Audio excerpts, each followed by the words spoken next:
uyu munsi noneho niki nabateguriye.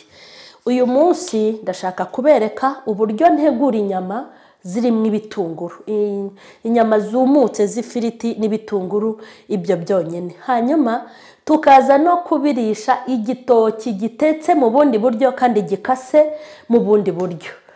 Hanyuma rero mube maso, twatangiye. Dore dufite hano inyama, ni inyama 1.5 kilo. Dufite hano ibitunguru birarenga 1 kilo.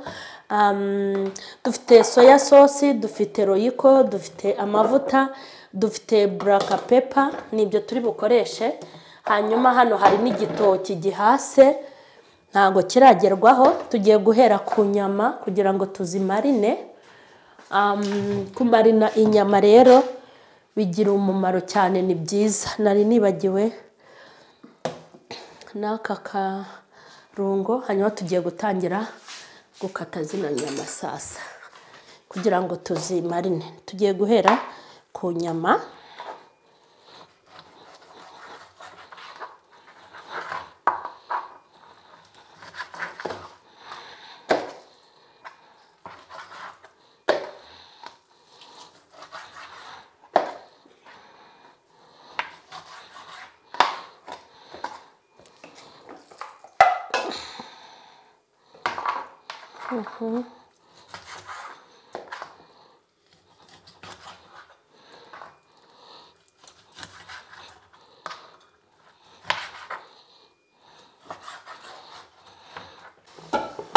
Urabibona?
Ko mwabyitegereje, ntabwo ari ubwa mbere mubibonye.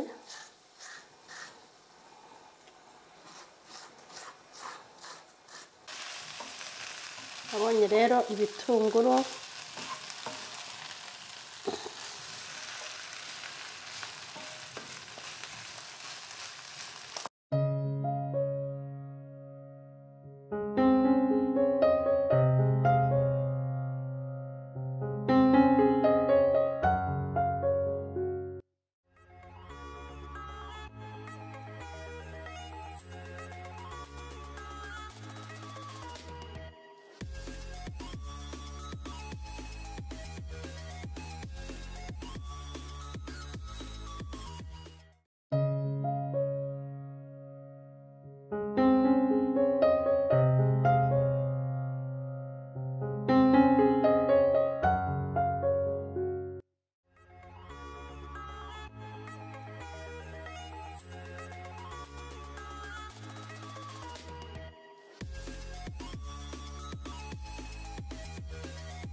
ndabashuhuje mu izina rya Yesu Kristo w'i Nazareti. Nizere ko mumeze neza abakunzi b'igikoni kwa mama Charlene.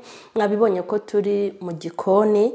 Nizere ko mumeze neza, nizere ko umwami abarinze, ariko n'abagize ibyago bitandukanye mwihangane, abapfushije, abarwaje, n'abarwayi, n'abandi mufite ingorane, mufite amakuba mu mpande zanyu zose. Ndabizi ko amakuba ni menshi ku bantu batuye ku isi, ni menshi, ariko mwihangane kandi mukomere, ntimugatake nk'abatagira Imana.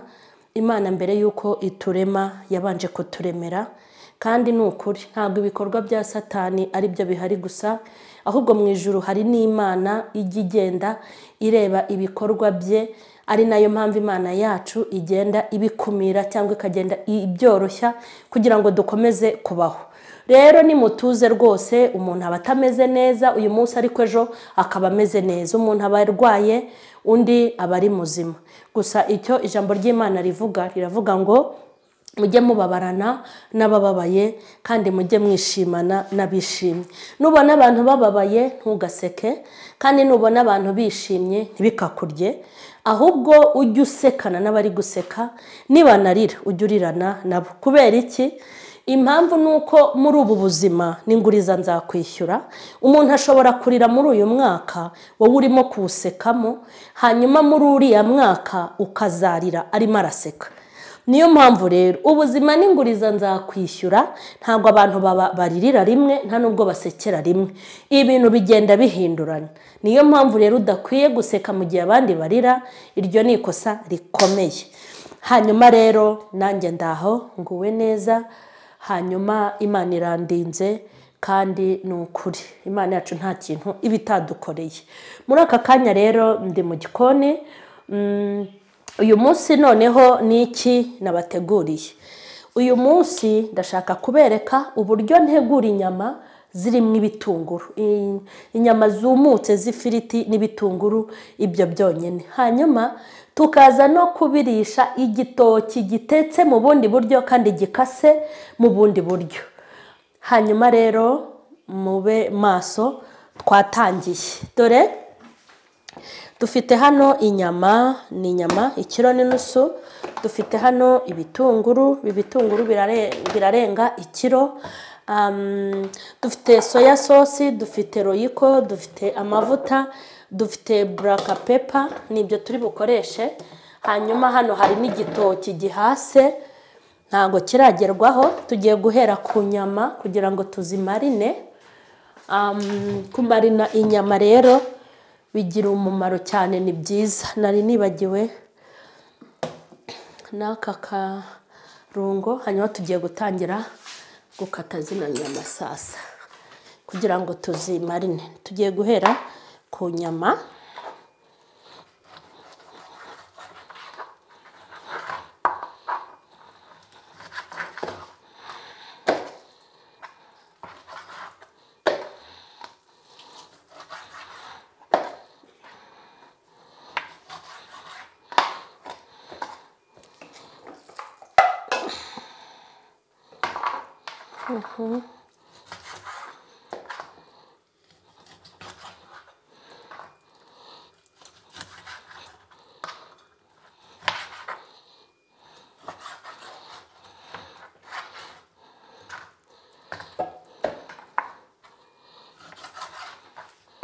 Unakata inyama bitewe n'izo akunda. Hari abantu bakunda inyama nini cyane bingana umusozi, uzikata bitewe nuko ukunda, izo ukunda ukuntu zigomba kuba zingana.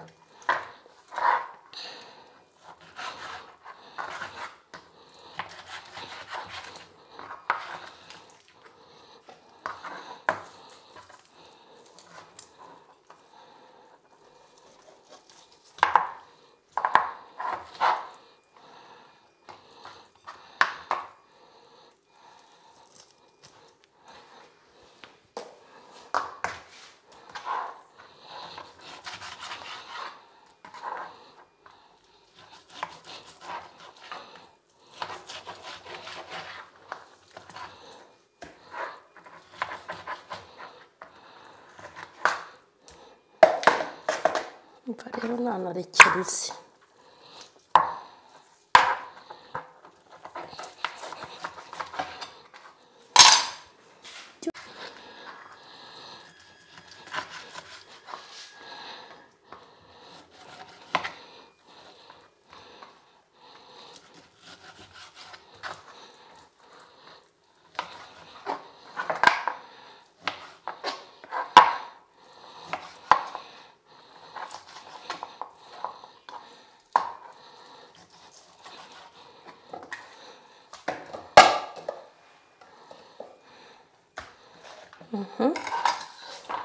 hanyuma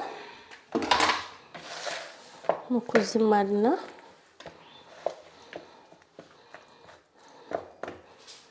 Icyambere nuko ngomba gushyiramo ka bicarbonate. Hari igihe ugura inyama utizeye ko zishobora kuba zikomeye. Ndashyiramo ka bicarbonate gakeya, murabizi ko kino ari igikukuri cya kizungu. Ndashyiramo gake, hanyuma ndashyiramo ka soya sauce gakeya, ndashyiramo ka black pepper gakeya, ntabwo zigomba kugira ibintu byinshi. Hanyuma ndashyiramo n'amavuta makeya.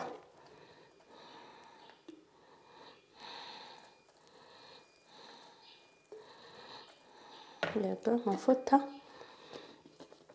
Hanyuma ndashyiramo n'umunyu nawo mukeya.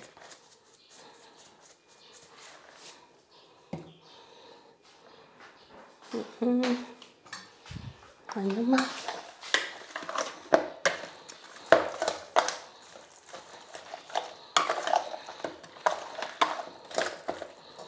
bibutse ko mba nazogeje, buriya.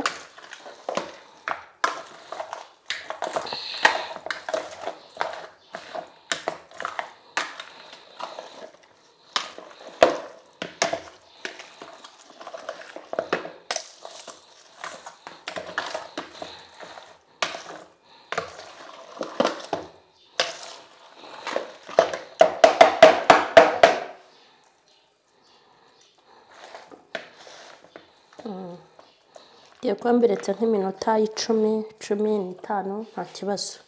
10 cyangwa 15.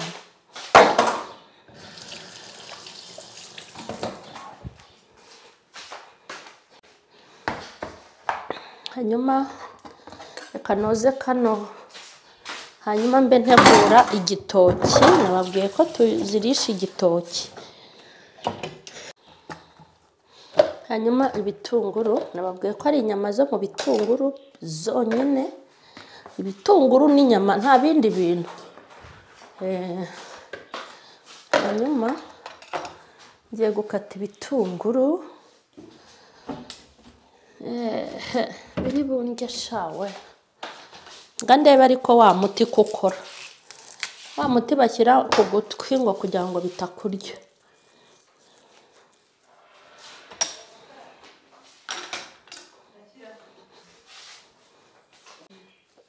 Hanyuma ngiye gukata ibitunguru.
Ibitunguru biba bigomba kuba byinshi.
rero wa muti wakoze nyamara uyu muti wo gushyira akababi ku rugutwi ni fureshi.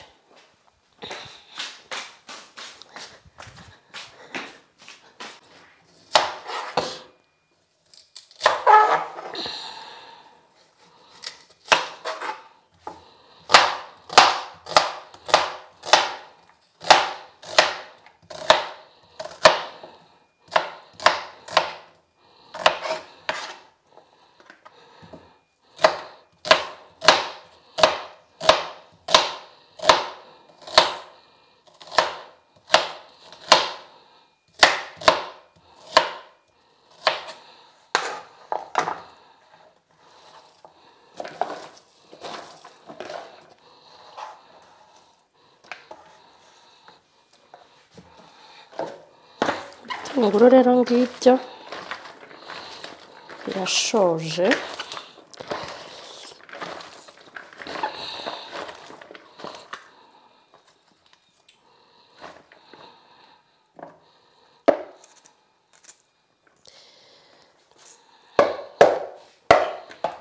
Abibonye.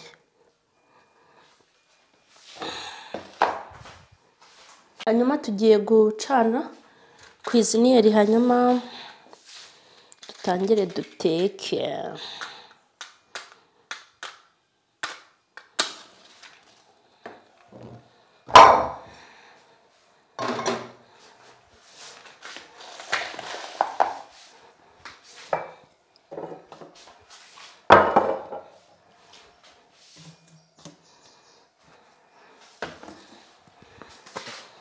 Tureke yumuke, hanyuma ngiye gushyiramo amavuta.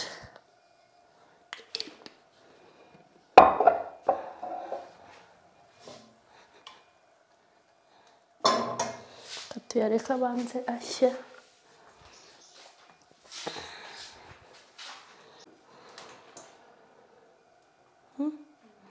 Hanyuma ipanu yumutse kadushyiremo inyama.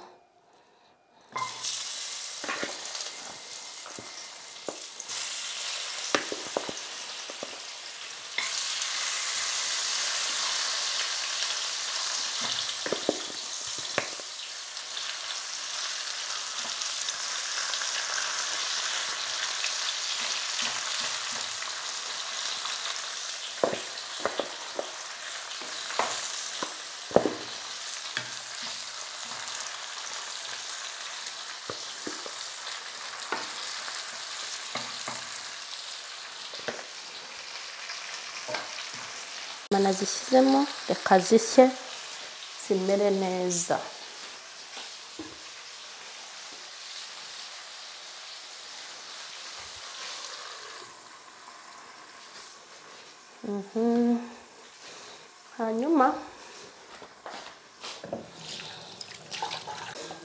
Hanyuma tugiye gutunganya igitoki. Nababwiye ko biriya turi bubirishe igitoki. Igitoki gikoze muri ubu buryo. Turagitangira gutya, ntabwo ari ubwa mbere ibi bintu mubibona. Turagitunganya gutya gutya.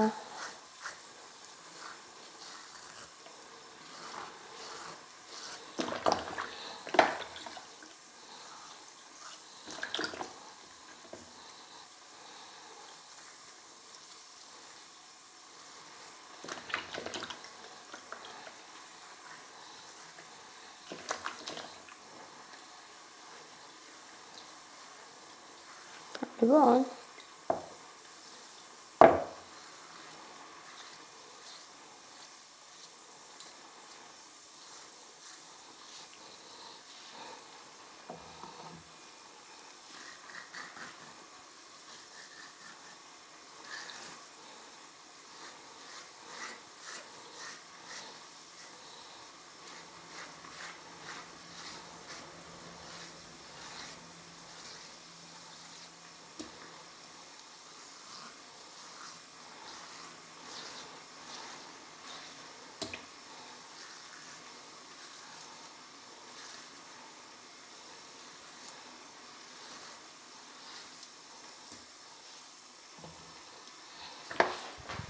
mongeremo amazi.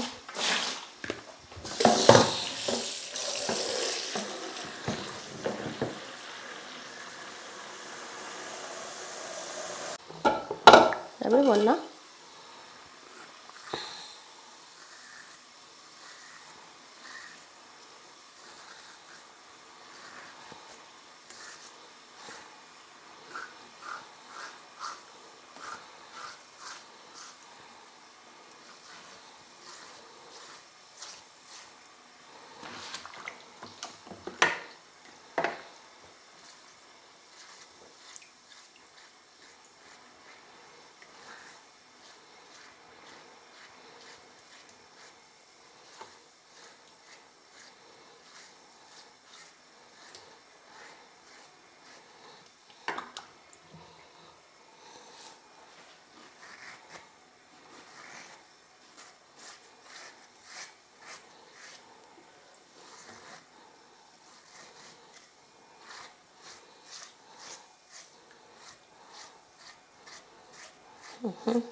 Dore ko mwabyitegereje, ntabwo ari ubwa mbere mubibonye.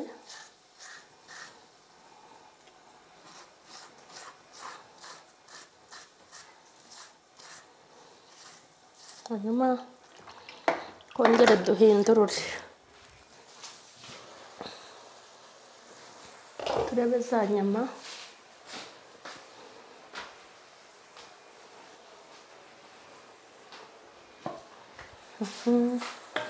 Tangire tuzihindurire.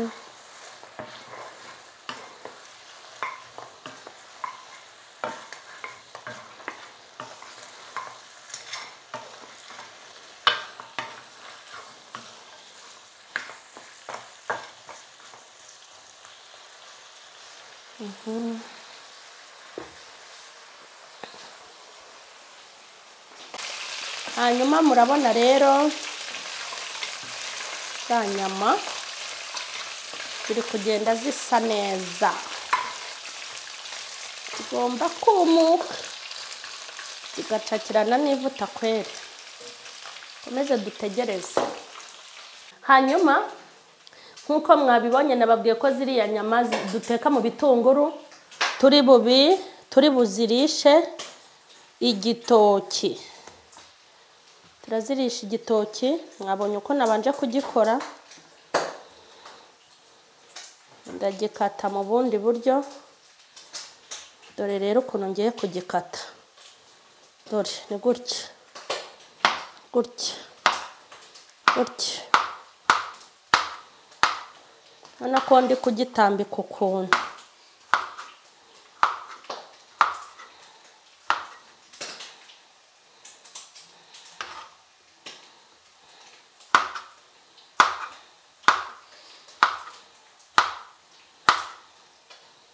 Abibonye ukuntu ndi kugikata.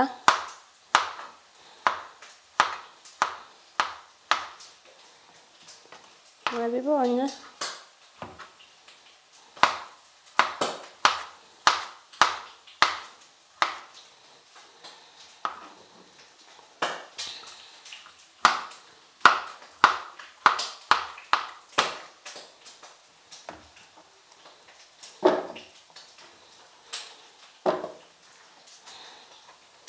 Twongere dukarange. Inyama zigomba gufata irangi koko.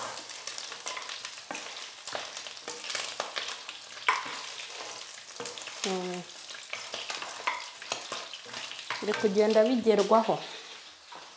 Kadukomeze.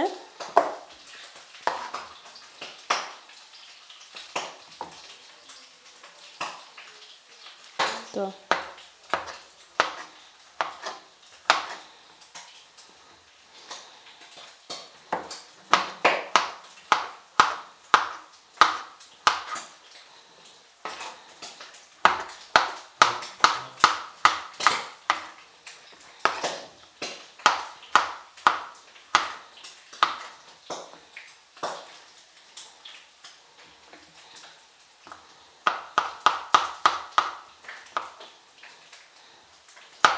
urabona ukuntu nagiye ngikata.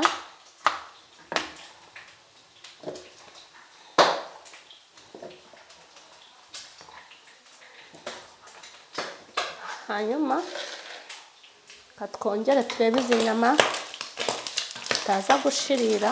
Ndumva amasasa ameze nabi rwose. Ngiye izi nyama murazibona zahindutse pe, zahindutse kandi biragaragara ko zimeze fresh. Ahubwo ngiye kuzarura zikuremo bite ntunganya ibitunguru.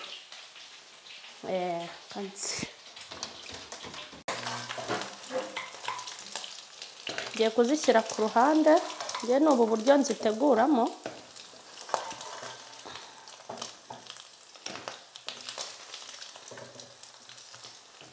Rwose inyama hano yumutse.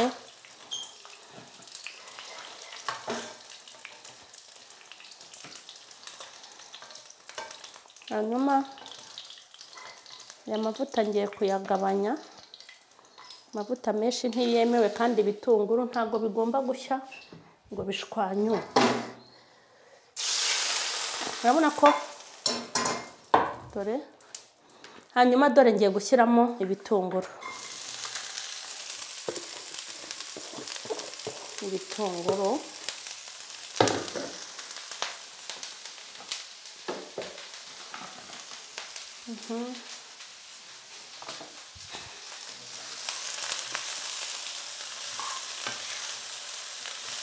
Nabibonye.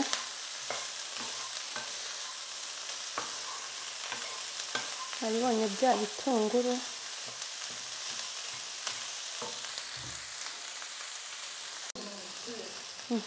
Urabona ko ibitunguru biri kugenda bihinduka.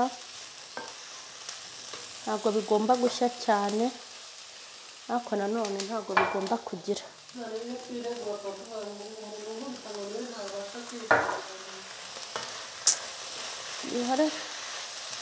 Rero nawe tumaze gushyiramo akamagi nani aka soya sauce. Ngiye gushyiramo akamagi. Ibitunguru rwose byabishyizemo amagi ntiwabimira.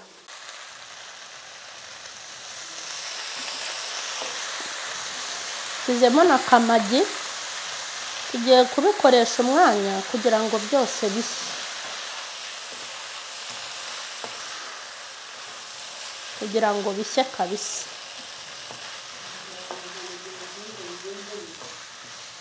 Reka turindire ibi bintu bishye bye. Hanyuma igitoki murabona uko nagikase. Ngiye gushyiramo royiko. Hanyuma ngiteke mu mavuta.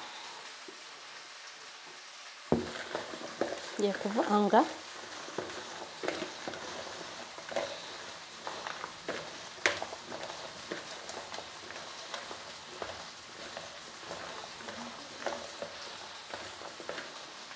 Ubonye wakivanze kandi royiko yakoze. Ubu rero tugiye guhita dushyiraho ipanu.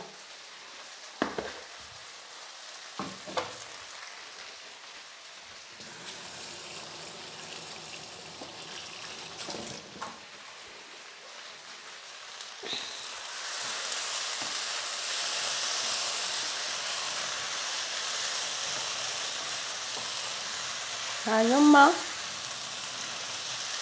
harabura gato rwose, ndashaka ko bishya. Biriya bintu bigomba gushya. Reka ducane. Dushatse twahindura.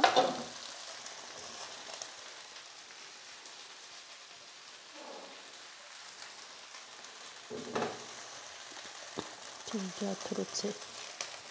Nizere ko muri kuhabona.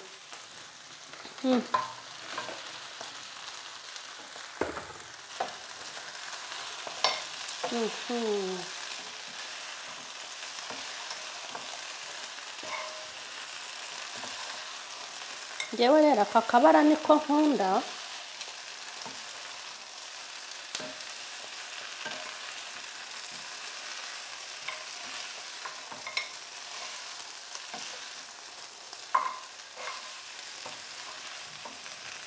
Abonye rero ibitunguru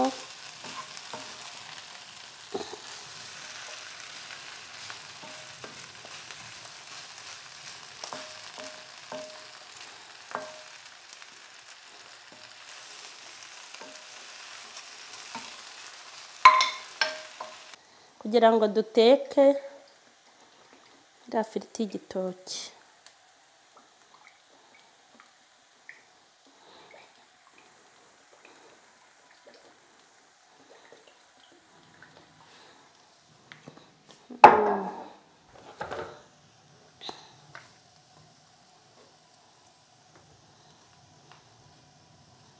Mwabibonye rero bya bitunguru byacu, kanze bishyire ku isahani mubibona ukuntu ari sawa.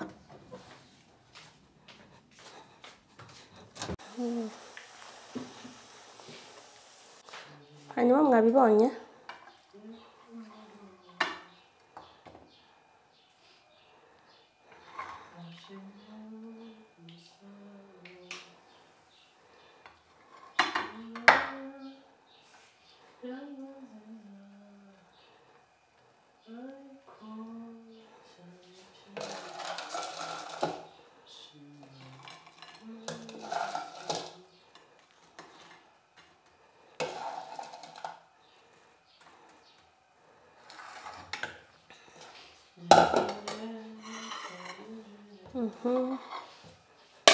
urabona ukuntu bisa neza.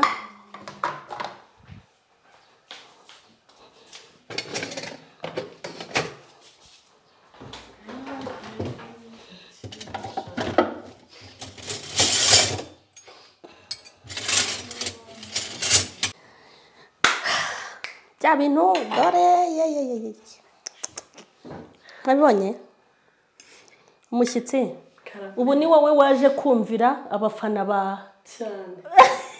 Uyu munsi naje kubarebera yuko ibintu Charlene cyangwa natajya resitora akabizana akatwugira. Uyu munsi naje bireba live resitora ndebe katabyodaringa ngatwereke. Hari ukuntu abasiramu iyo bagiye kurya baravuga ngo bismillah. Ego ko numva ubizi. Aha Imana ibyeze da ntawabakira.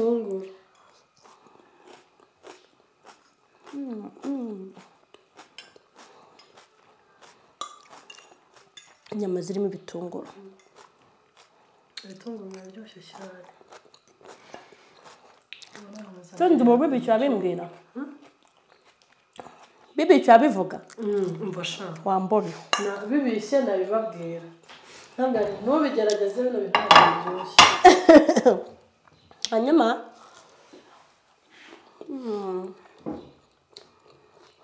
urabyumva ute? Biraryoshye. Ahubwo nagira inama abagore kujya bagukurikirana n'ukuri. Yego. N'ukuri. Hari umuntu wavuze ngo ntafite umuntu ngo aze yigishe ngo njye sinabishobora. Hati ibitunguru bareba we abantu b'ubushaho. Ngo udafite umuntu ba bantu baza kubyigisha ngo nibo ngenderaho. Ubu ibintu mpora nkorera kuri kamera bose babireba. Uzongera kuvuga iki? Uyu munsi ndi umuhamya nje kubareba koko ko ari byo by'ukuri. Ubanye inyama.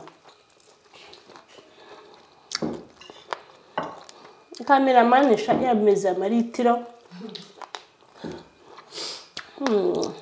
Urumvise? Biraryoshye. Biraryoshye.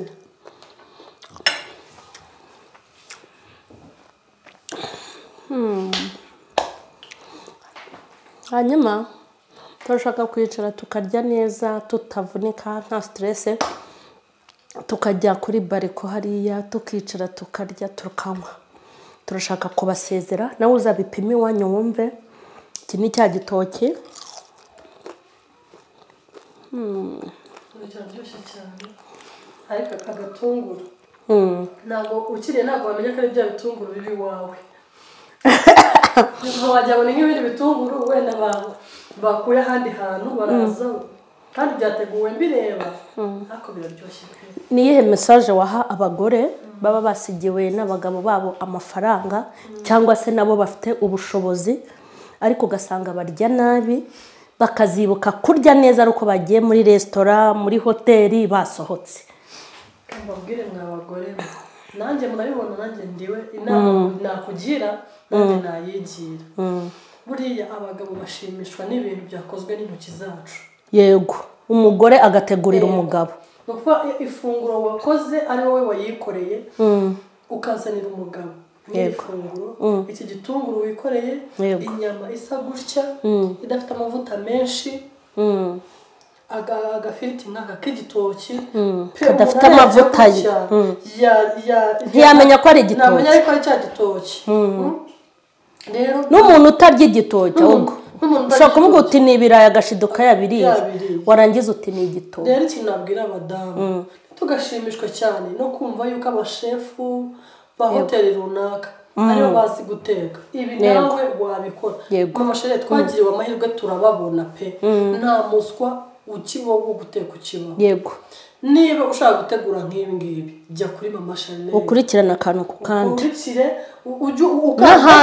n'ahandi hari ahantu henshi cyane ariko ujyaho ukareba reka turebe ukuntu yakase igitoki ukabikora ugakandaho ukabaza ukabyigana nta kintu gikomeye uzi gutunga amafaranga ukarya nabi ni ikibazo ukumva ko uzarindira ujye ku Gisenyi ujye i Kigali ujye muri ya resitora twishyizemo nk'uko igitoki ari imvange n'agatogo watera imbere ukarya agatogo cyangwa ifiriti nayo yayindi ikase yego gutya nyine biratumenyereye reka twige no kuri guhinduraho pe kandi wakoze cyane nize nubwo mutajya mumbona cyane kuri kamera nabaga ndi inyuma ndimo kwiga rero nta kindi kwiga ni ukwigana nawe wagenda ukabyigana kandi ukabikora neza urakoze turagushimiye cyane namwe turabashimiye abakunzi ba mama Charlene ndabizi ko ibyo tubabwira ari ingenzi mu bishyira mu bikorwa hari abajya bafotorera bataba mu Rwanda bakabinyereka ngo dore ngo firigo ngo ndi kubigenza gutya ngo uyu munsi natetse ibi nuko rero Imana nibahe umugisha turabakunda mugomba kwiga mukamenya n'umushyitsi wacu Imana imuhe umugisha yambwiye yuko azadutekera kawunga kandi iyo umurebye bona yayishobora kuyiteka neza sawa rero ngaho bye bye bye bye